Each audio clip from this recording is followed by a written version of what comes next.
Are you dealing with customers who don't pay? It's a frustrating one and it happens to every business and it's a big deal. So in this video, I'm going to cover strategies that you can use that are proven to help you get paid by the customers you did that hard work for. Don't worry, we're going to break it down so it's easy and simple and straightforward for you to get started collecting more of that revenue you earned. But first, why is this so important in the first place? Well, as you watched other videos and as you know, a lot of small businesses fail, and the number one reason they fail is because of cash flow issues. So if you're invoicing customers and you're looking at your profit and loss statement, it looks like you made a bunch of money, but if customers aren't actually paying, then all of a sudden you're going to have a cash flow crunch because you're going to be paying your expenses and not getting paid the revenue that you were due. So let's break it down and figure out how to get your payment from these customers that owe your small business some money. All right, let's jump through 10 proven tips. Number one, clear communication and payment terms. Before starting the work, ensure that your service agreement or contract clearly outlines the payment terms. This includes due dates, late fees, and the consequences of non-payment. This clarity can help set expectations and reduce any misunderstandings. Number two, invoice promptly. Send invoices as soon as the job is completed. Ensure that the invoice is detailed, accurate, and includes all the necessary payment options, making it easy for them to pay. Prompt invoicing with easy payment helps maintain the momentum for getting that payment right away.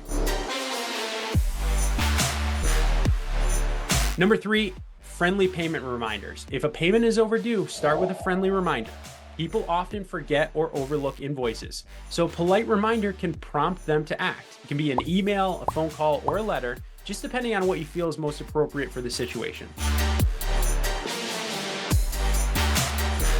Number four, offer some flexible payment options if possible. For instance, accepting multiple forms of payment or offering a payment plan can make it easier for some customers to pay their bill.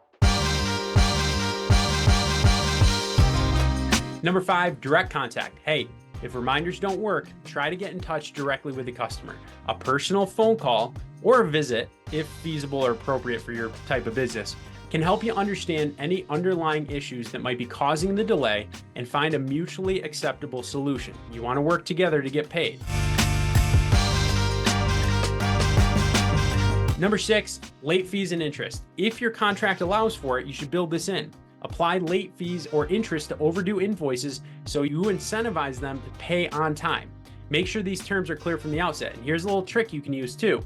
If somebody's not paying and you have those building up, you can call them and say, hey, you have this much in late fees, $100 in late fees. I'm willing to waive that if you pay today, right? So it gives them an extra incentive once they get late.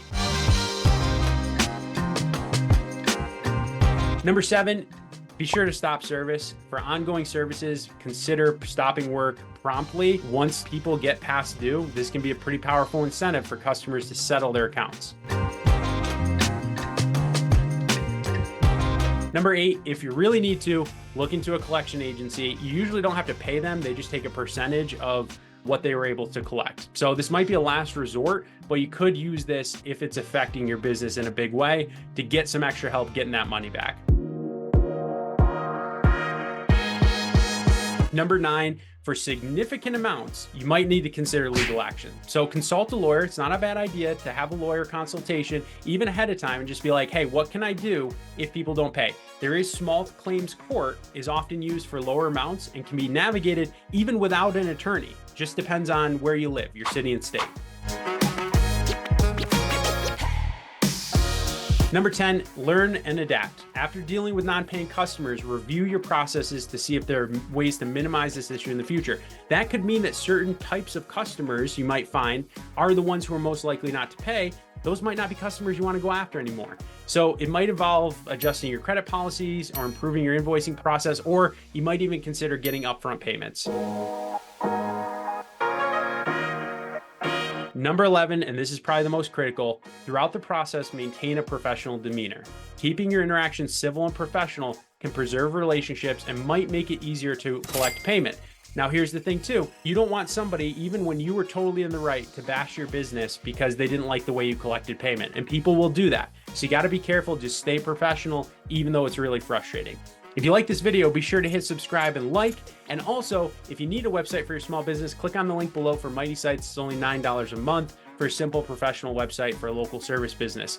Remember, each situation is unique. It's important to consider the specifics of your case and be patient and professional throughout the process. Thanks so much for joining me, and we'll catch you in the next video where we teach you how to attract more local customers so you can get the ones who pay.